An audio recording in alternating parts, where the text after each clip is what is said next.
দেখুন এনআরএস হাসপাতালে সেখানে নার্সের রহস্য মৃত্যু। স্ত্রী রোগ বিভাগের এইচডিইউতে নাইট ডিউটিতে ছিলেন নার্স রূপালী বর্মন। রাত 8টা নাগাদ তিনি কাজে যোগ দেন। 10:20 নাগাদ শৌচালয়ে গিয়েছিলেন তিনি। ঘুমের ওষুধে 3টি ভায়াল নিয়ে শৌচালয়ে গিয়েছিলেন, খবর এনআরএস হাসপাতাল সূত্রে। শৌচালয় থেকে না বেরোনোয় সহকর্মীদের সন্দেহ হয়, খবর দেওয়া হয় পুলিশে। পুলিশ এসে দরজা ভেঙে দেহ উদ্ধার করে। দেহ পাঠানো হয়েছে তদন্তে ইন্টালি থানা। খবর পেয়ে এনআরএস হাসপাতালে পুলিশ আধিকারিকেরা যান।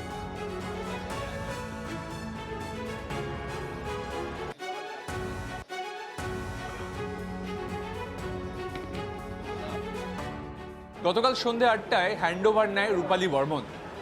এনআরএসের প্রসূতি বিভাগের নার্স রূপালী বর্মন। তারপর 9টার পরে সে শৌচালয়ে যায় এবং 10টা 20 নাগাদ একজন রেসিডেন্ট জুনিয়র চিকিৎসক তার খোঁজ করেন। তারপর খোঁজ খবর শুরু হবার পর রূপালীকে খুঁজে পাওয়া যায় না। পরবর্তীকালে 10টা 27 নাগাদ বাথরুমে গিয়ে তাকে ডাকাডাকি করলেও কোনো উত্তর আসে না। তারপর হাসপাতালের গ্রুপ ডি কর্মীরা দরজা ভেঙে রূপালীকে উদ্ধার করেন। তাকে দ্রুত বেডে নিয়ে আসা হয় এবং তার চিকিৎসা শুরু করা হয়, তবে ততক্ষণে রূপালীর মৃত্যু হয়েছে।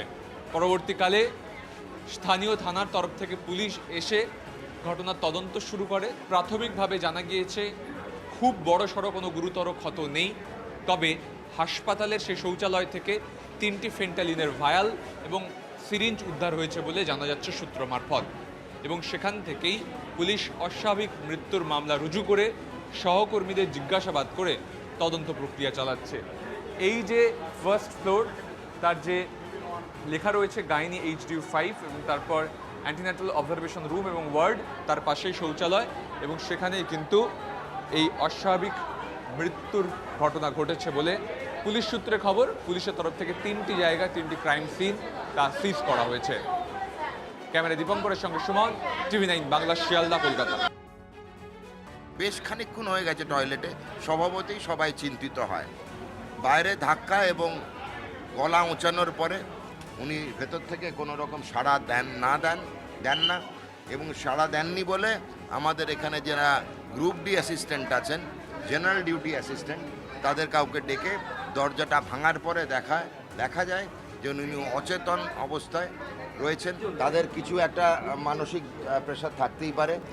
হাসপাতাল কর্তৃপক্ষ, নীলরতন সরকার হাসপাতাল এবং স্বাস্থ্য দপ্তর প্যারালাল স্বাধীন তদন্ত শুরু করেছে। এই এখন থেকেই শুরু হয়ে গেছে। কমিটি গঠন করা হয়ে গেছে। এই কমিটির অধ্যক্ষতা করবেন নীলরতন সরকারের ফরেন্সিক মেডিসিনের বিভাগীয় প্রধান। খুব ওয়েল ব্যালেন্সড কমিটি তৈরি করা হয়েছে। আমাদের ইন্টারনাল এনকোয়ারি, আভ্যন্তরীণ তদন্ত, যা রিপোর্ট 7টি ওয়ার্কিং দিনের মধ্যে করে স্বাস্থ্য দপ্তরে ডাইরেক্টর মেডিকেল এডুকেশনকে পাঠানোর নির্দেশ দেওয়া হয়েছে। আরজি করের ঘটনার পর ডাক্তাররা বা সাধারণ মানুষ এই ধরনের ঘটনা যাতে আর না ঘটে তার জন্য যত রকম সুরক্ষার ব্যবস্থা বা যত রকম নজরদারি প্রয়োজনীয় যতটুকু যে ব্যবস্থা করতে বলার কথা হয়েছিল, আগের সরকার তার কোনোটা পালন করে। নতুন সরকারেরও এখনও মোটিভে সেইটা খুব প্রায়োরিটি লিস্টে আছে বলে মনে হচ্ছে না। ফলে এরকম একাধিক ঘটনা ঘটছে এবং সেটা নিয়ে কিছুদিন হইচই হচ্ছে, তারপরে সেটা অন্য ঘটনা এসে সেটাকে চাপা দিয়ে দিচ্ছে। এইটা একেবারেই হওয়া উচিত নয়। প্রয়োজনীয় সুরক্ষা ব্যবস্থা এবং যতটা নজরদারি প্রয়োজন এই ধরনের ঘটনা আটকাতে, সেই ধরনের সমস্ত প্রয়োজনীয় ব্যবস্থা অবিলম্বে হচ্ছে যে গ্রহণ করা উচিত।